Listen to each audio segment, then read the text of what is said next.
Hey guys, what's going on? James here, and in this video today, we're going to be going over the Tampa Bay Buccaneers injury report, their initial injury report for their Week 10 matchup versus the Tennessee Titans. Let's go ahead and dive right into it. First thing you're going to note here is that there are a good amount of starters on this list. Pretty much every single guy on this list is a starter, minus, maybe the exception of Josh Hayes and Devin Tompkins, but everybody else on this list is a starter. So that's the first thing to note there is it's a long list and there's a lot of starters on here.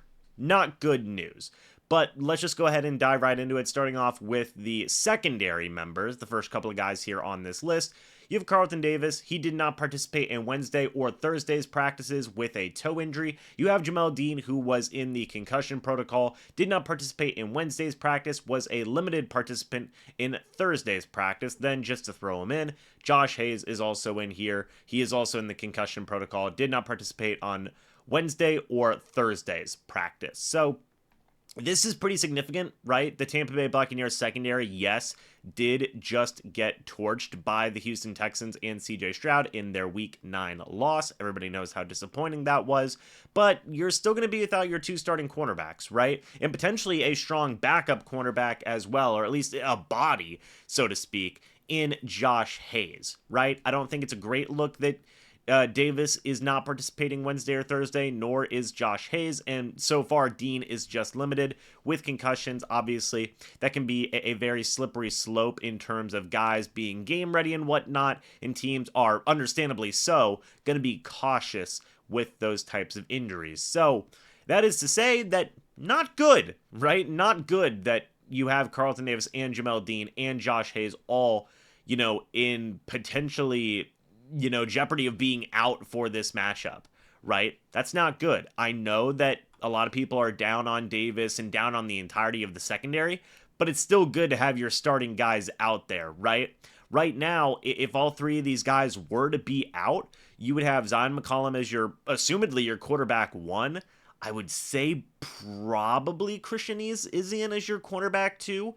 And then even if you wanted to keep Christian Izien in there, maybe you would have to move D. Delaney back to corner, which means you would have Ryan Neal at safety. It just wouldn't be a good situation to have, all things considered, right? They have been looking at some cornerbacks. You had William Jackson, who worked out for the team earlier in the year. You had Darius Phillips, who worked out for the team just a couple of days ago. You did just sign Don Gardner to the practice squad as well. I believe you have some other guys on that practice squad also. So, it's not, I think Derek Pitts is also in there. I believe he's another guy who would have to play cornerback in this situation.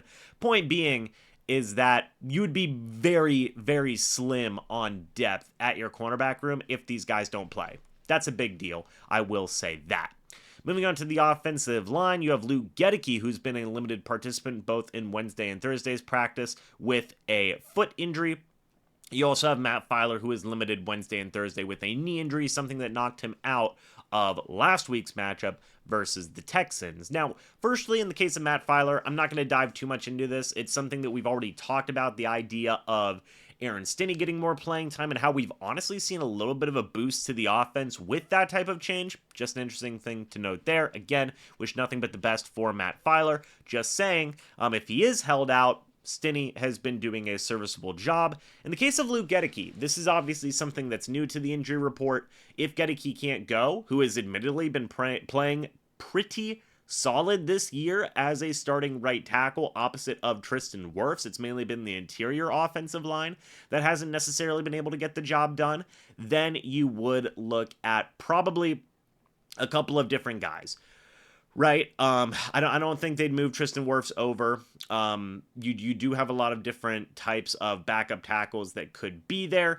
Guys that you could definitely move around, but it would be a big blow to the Buccaneers offense if Luke Gedeke was not able to go in this type of situation. So definitely keep an eye on Gedeke. Definitely keep an eye on what he could do. He would be missed from the offensive line if he were not able to go. So definitely keep an eye on that moving forward. After that, you have the defensive line. You have Logan Hall with a groin injury, was a limited participant both in Wednesday and Thursday's practice. You have Kalijah Kancey, who joined the injury report on Thursday. It was a limited participant due to a quad injury. You have Vita Vea, who was limited on Wednesday, full go on Thursday with a injury as well. So just a couple of interesting things to note there, right? I think that whenever you look at the first off, the injury of Kalijah Kancey, that's unfortunate, right? Because a lot of people have been very impressed with Kalijah Kancey, myself included. I think he has done a very excellent job in terms of just making an impact right away, right? I really do believe that whenever you take a look at what he has been able to do, Kancey, really can't afford to miss much more time because he is very valuable to the Tampa Bay Buccaneers defense. In the case of Logan Hall, he's been dealing with an injury now. We've seen, guys like Will Golston get more playing time. We've seen guys like Mike Green, maybe even Deidrin Sanat get more playing time in the absence of Logan Hall. That would continue. Vita Vea, if I had to guess, I'd say he'd probably be full go. Not too much worry there, but although he has been dealing with a groin injury the past couple of weeks. Finally, in the case of wide receiver, Trey Palmer, limited participant on Wednesday, did not participate on Thursday. That's a neck and illness is what caused him to miss that Thursday's practice was an illness. So, interesting thing to note there. Hopefully Trey Palmer is healthy to go.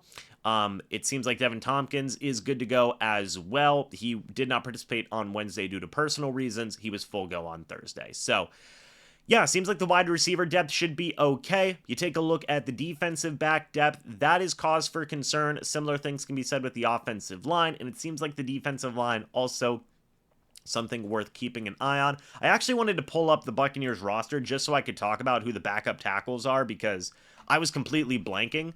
Brandon Walton is a guy who is slated to be a backup right tackle for the Tampa Bay Buccaneers, so keep an eye on him moving forward. He is a guy that has been a part of the Tampa Bay Buccaneers for a good couple of years now, has been a solid backup offensive lineman, has played both left tackle and right tackle for the Buccaneers in the past. He is somebody that would get an opportunity if a guy like Luke Gedeke could not go. You've also got Justin School, although he is more of a backup left tackle. He can play right tackle, but he's generally been a backup left tackle during his time in Tampa Bay. I think they would mainly fall under Brandon Walton as a guy who would be that starting right tackle if a guy like Luke Gedeke could not go, like what we're seeing on the injury report here. So, yeah, a couple of interesting things to make a note of there, guys. We got a couple of starting offensive linemen, a couple of starting defensive backs, a couple of starting defensive linemen, and a couple of rotational guys in at wide receiver. So, interesting, list here, right? Some of it is cause for concern. Some of it is not necessarily to worry. We will know more tomorrow on Friday, and I'll probably have a follow-up video coming away from that, but I want to know your guys' thoughts and opinions about this injury report down in the comment section below. What are you worried about? What are you not worried about? Let me know your thoughts and opinions. But guys, thank you so much for watching this video. Hope y'all enjoyed. I will see you all in the next video or the next live stream. But until then, and as always, guys, goodbye for now, and go Bucs.